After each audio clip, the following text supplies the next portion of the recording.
गुरुर्ब्रह्मा गुरुर्विष्णु गुरुर्देवो महेश्वरा गुरु साक्षात् परं ब्रह्म तस्मै श्री गुरुवे नमः।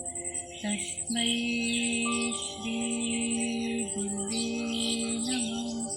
तस्मै श्री गुरुवे नमः। मित्रों नमस्कार, कैसे हैं आप सभी। योग साधना की इस कड़ी में आप सभी का स्वागत है। आज हम लोग अपनी अगली कड़ी में करेंगे डायबिटीज़ के लिए कुछ आसन। मित्रों, ये तो एक ऐसी प्रसिद्ध बीमारी है कि जैसे हमारा एक फैशन हो गया है इस आधुनिक युग में कि हमें बीपी और डायबिटीज़ नहीं है तो हम आधुनिक युग के नहीं हैं। लेकिन मित्रों, ऐसा नहीं है। जीवन को बहुत सरल और सहज बनाकर जब हम जीना शुरू करते हैं तो शायद हमें इस तरीके की बीमारियां ना हों। तो आइए करते हैं हम लोग डायबिटीज़ के लिए कुछ आसन। सबसे पहले हम लोग करेंगे योग मुद्रा। पद्मासन में बैठ जाएंगे। जो लोग पद्मासन में नहीं बैठ सकते हैं वो सुखासन और सिद्धासन में भी बैठ करके कर सकते हैं। दोनों हाथ की उंगलियां एक दूसरे से बंधी हुई और हाथों को पीछे की तरफ ले जाएं। अब सांस बाहर छोड़ते हुए धीरे से आगे की तरफ झुक जाएंगे। अपनी ठुड्डी को या माथे को जमीन से लगाने का प्रयास करें।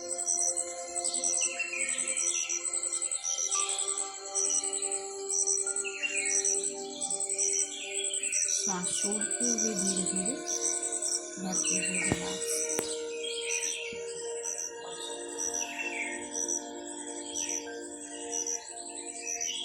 सांस को बाहर छोड़ें। धीरे धीरे सर को घुटने से जमीन से लगाएं।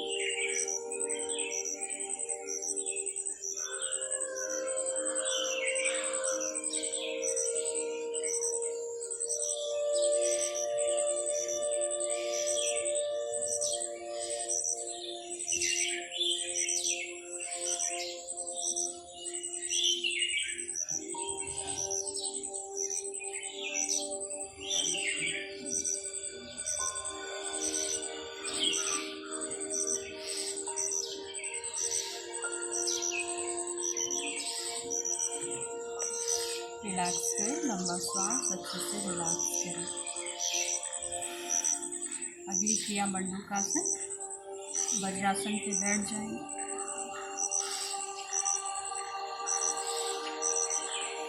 पैरों में थोड़ा सा स्पेस बनाएं अपने कंफर्ट के हिसाब से। मुट्ठी बंद, अंगूठा अंदर की तरफ, नाभि को दोनों मुट्ठी को दोनों नाभि के साइड नीचे लगाएं और सांस को बाहर छोड़ते हुए आगे की तरफ झुक जाएं।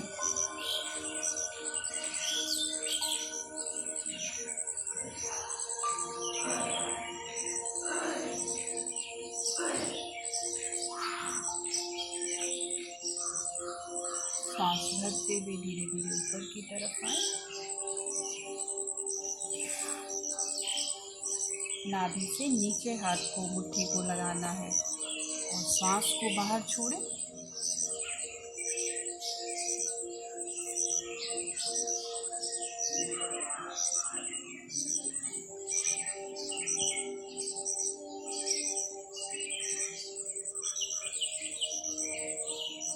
अपने आप को जितनी देर इस स्थिति में रोक सकते हैं रोक करके रखिए।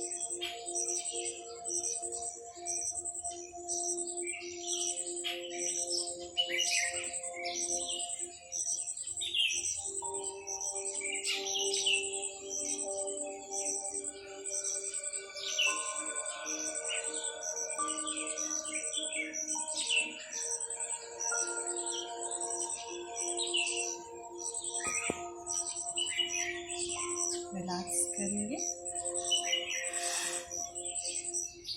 और अब करेंगे अर्ध मत्स्येंद्रासन। मित्रों, पूर्ण मत्स्येंद्रासन थोड़ा सा कठिन होता है तो इसलिए हम लोग स्टार्टिंग में अर्ध मत्स्येंद्रासन करेंगे। एक पैर को मोड़ करके अपनी पिंडली के नीचे लगाएं और दूसरे को थाई से क्रॉस कर लें। अब सांस को भरते हुए अपने घुटने को अंदर की तरफ समेटें और गर्दन और कमर से पीछे की तरफ दें।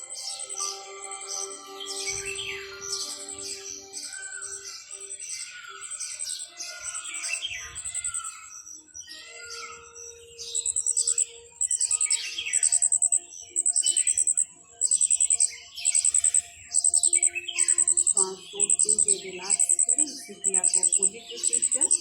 पैर को अपनी थाइस के नीचे लगाएं मोड़ के और दूसरे पैर को थाइस से क्रॉस करें। अब जो हाथ होगा उसका उल्टा पैर होगा। घुटने को अंदर की तरफ समेटें, गर्दन और कमर को बिल्कुल सीधा रखें और सांस भरते हुए धीरे से पीछे की तरफ जाएं।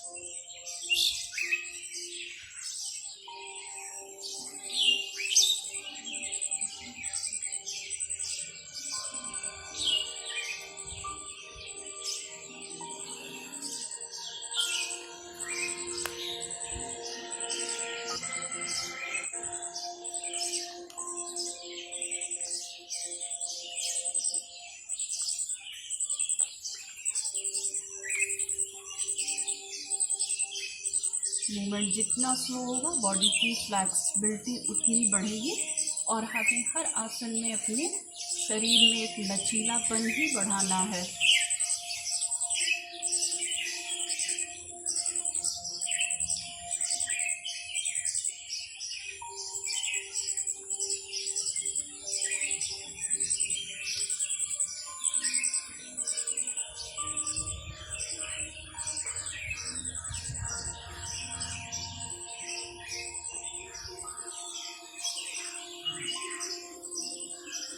रिलैक्स करिए, लंबा सांस खूब अच्छे से रिलैक्स करें और अब लेट जाएंगे। कुछ लेटने वाले आसन हम लोग देखते हैं।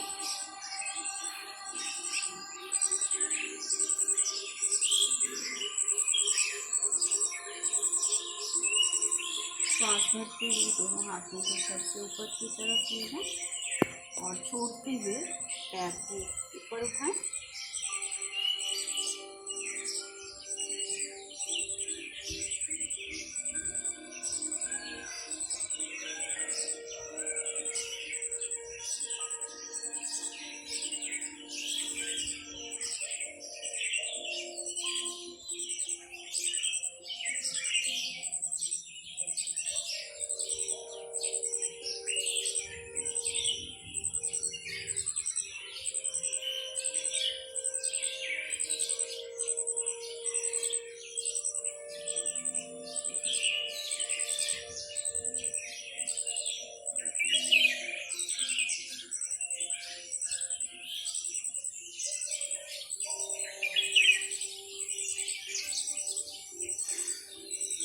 रिलैक्स करेंगे।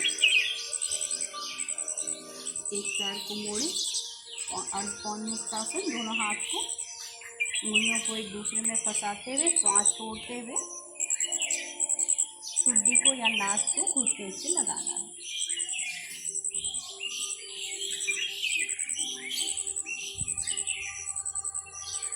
इनको दूसरे पैर से देखें।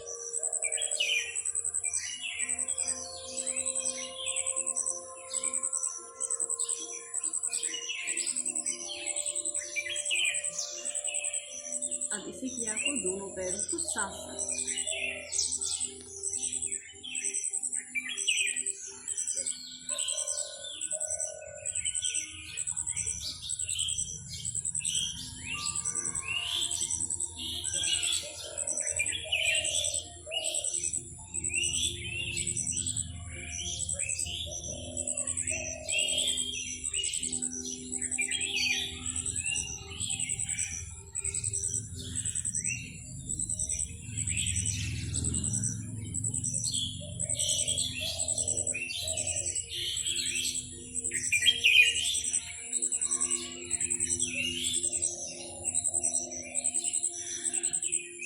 रिलैक्स करें, लंबा सांस खूब अच्छे से रिलैक्स करें और अब पेट के बल लेट जाएंगे।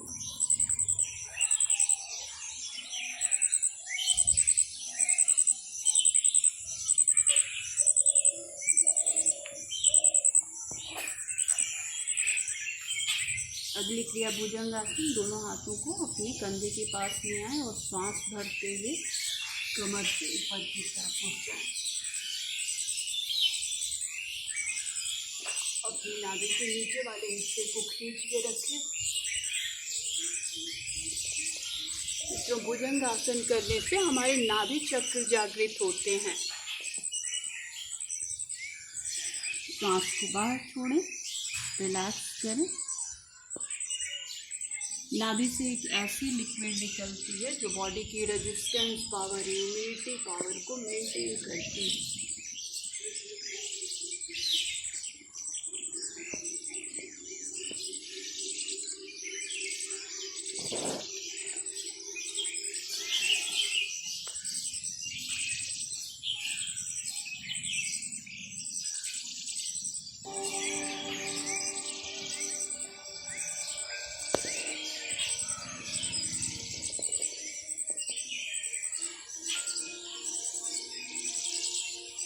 रिलैक्स करें, नेक को सफाई करें।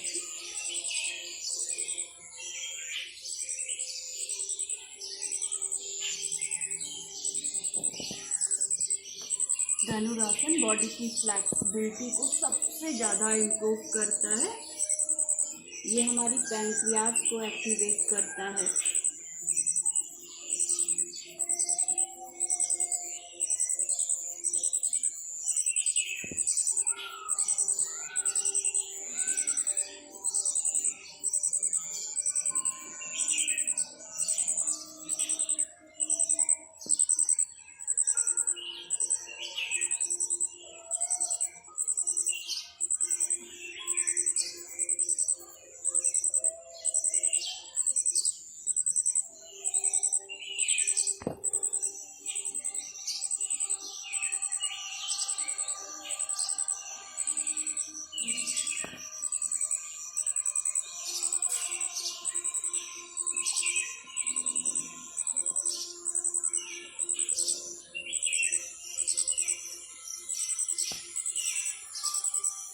रिलैक्स करेंगे, बैठ जाएंगे अपनी जगह पे।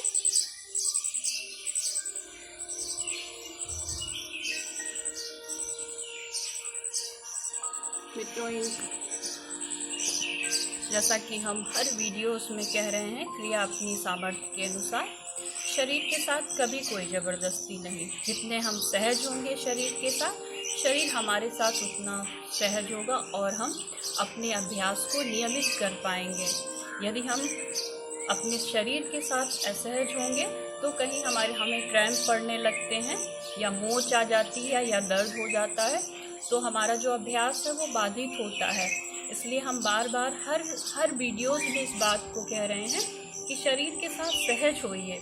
मित्रों, ये क्रिया करने से हमारी डायबिटीज पूरी तरीके से कंट्रोल होगी। इसके आगे के वीडियोस में हम लोग सूक्ष्म व्यायाम की क्रिया किए हुए हैं और कुछ प्राणायाम की क्रिया किए हुए हैं।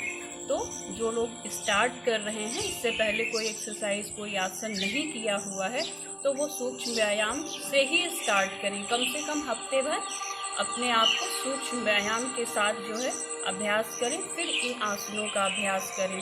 उसके बाद हम अपनी प्राणायाम की क्रिया में अनुलोम विलोम, कपालभाति, भ्रामरी और ओम का उच्चारण, ये 4 प्राणायाम जोड़ सकते हैं। मित्रों, किसी भी आसन का प्रभाव शरीर के किसी एक अंग पे नहीं होता है, वो पूरे शरीर पे होता है। वो सिर्फ हमारी शारीरिक अवस्था, हमारी मानसिक अवस्था पर निर्भर करता है। तो नियमित अभ्यास करें, अपने आप को शारीरिक और मानसिक रूप से स्वस्थ करें। तो आज के लिए इतना ही। आप सभी को मेरा प्रणाम। स्वस्थ रहें, सहयोगी बनें।